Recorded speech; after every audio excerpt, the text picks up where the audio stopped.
Hello everybody, today I'm going to be showing the process of what it takes to make animated flat rides in Planet Coaster. I thought I'd show something a bit more simple today, so I thought showing you the teacups would be probably the best option to start off with. This will just show you the modelling process, how I texture things, and obviously the animation. So modelling any flat ride would be no different to modelling a normal generic piece. For Planet Coaster, it's just the animation is done later after the piece is modelled. So this first section will be me modelling it, and then after that it will be moving on to the texturing of it. So here you can see I've started off with basically a layout of how a section of the teacups are, and then I'm starting to model the base of the teacup. Before I continue, I'd just like to point out that I am not actually an expert at Blender. I've just modelled many flat rides in the past, and I am used to working with the TMTK. The way I model things probably isn't the most efficient, quickest or easiest, but it's just what I'm used to at the end of the day. And whether it takes me longer than what it should, I do eventually get the desired object that I want. So this model that I'm making will actually be my first ever flat ride that I am going to be releasing to the public. So there will be a video out soon on the customizable version. So this will be flexi-color, and you will be able to put it in your own park.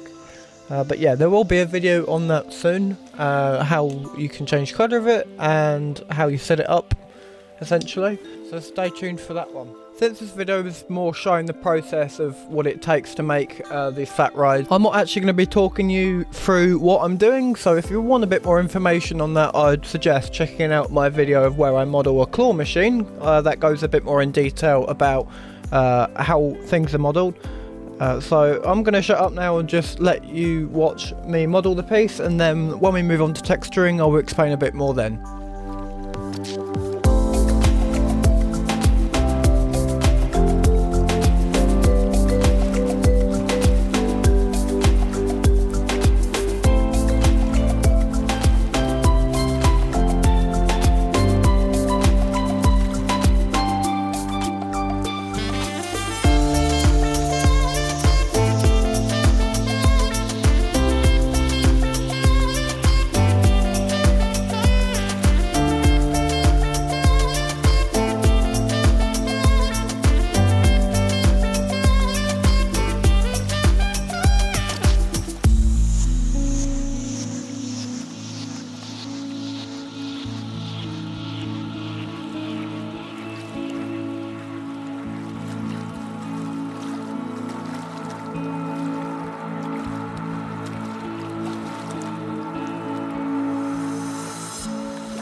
we're coming to the end of the modelling process. You can see most of it was just extruding circles and then altering them to get the shape I wanted.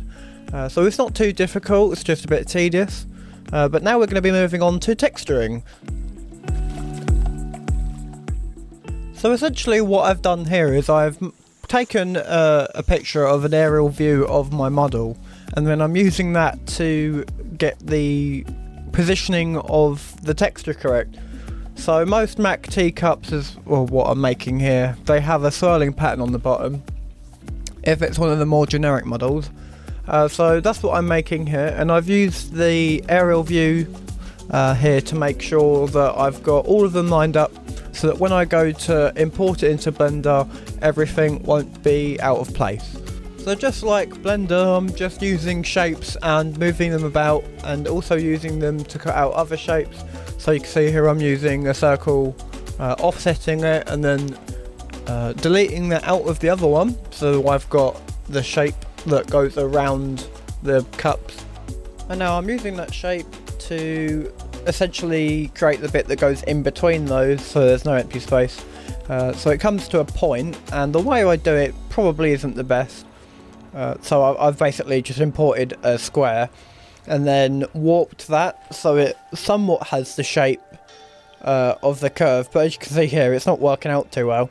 So in the end what I do is I just make it slightly bigger than what I need, and then I just use a circle just to get that to a point. So as I said, I'm not the best at Photoshop, it's just I get there in the end of what I need to do, so I'm just placing those around. And then I have essentially the finished texture, or in this case this is going to be used as a flexi-color map, so I export that in black and white. So now that we've created the textures, we need to apply them to the model that we've made. So what you end up doing is unwrapping the faces onto a flat plane, and then you can overlay them onto the texture. But because the textures are so simple on here, I'm not really going to spend too much time showing you it because it will be quite boring to watch otherwise. Now that we've textured our model, we can now start to animate it.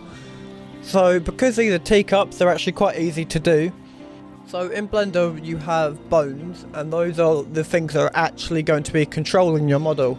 So what you do essentially is you pair your model to the bones and then you animate the bones. So on here I've got two bones, one for the whole plate and another one for the cups themselves.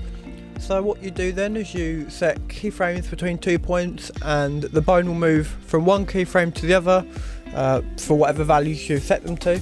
So animation is quite easy in Blender, it's just the exporting that is where it can trip you up for Planet Coaster, so I'll just show you a bit of how I do that. So one of the limitations to FreeMaker's Toolkit is that you can't have pieces over 8 meters by 8 meters by 8 meters. And of course these teacups are a lot bigger than that, well not a lot bigger, but they are bigger than 8 by 8 by 8 meters. So what I'm doing here is I'm cutting up the piece. The animation has stayed the same, but because I'm cutting it up, it will then meet the requirements to be less than 8 meters cube. It is tedious exporting each piece separately, but it does give a very good result in Planet Coaster when it all comes together. What you just saw there was me scaling up the armature as well as rotating it by -90 along the x-axis. Now I have no idea why, but when you import things into Planet Coaster, the orientation of them change only for animated pieces. So if I was to animate it and then import it straight into Planet Coaster without doing anything, it will be rotating weird and it will have lighting issues. So I know it doesn't look correct in Blender, which is what you're looking at now, but it does come out correct in Planet Coaster. Now the only thing left to do is to chuck my model and all the textures into a zip folder, upload it into the TMTK website, and painfully wait for it to export. When they're all exported, I can bring them into Planet Coaster, chuck them onto a display sequencer, and you have your finished product. Now I hope this has given the people a bit of an insight as to what goes into making animated flat rides. This also has shown how you can go around the limitations of TMTK to make whatever you want. Sometime in the near future I will be making Theme Maker's Toolkit tutorials, and that will include animation in full depth, and you'll know how to make them for yourself. But that's it for this video. If you did find it helpful, please let me know in the comments, and I will see you in the next video. Goodbye.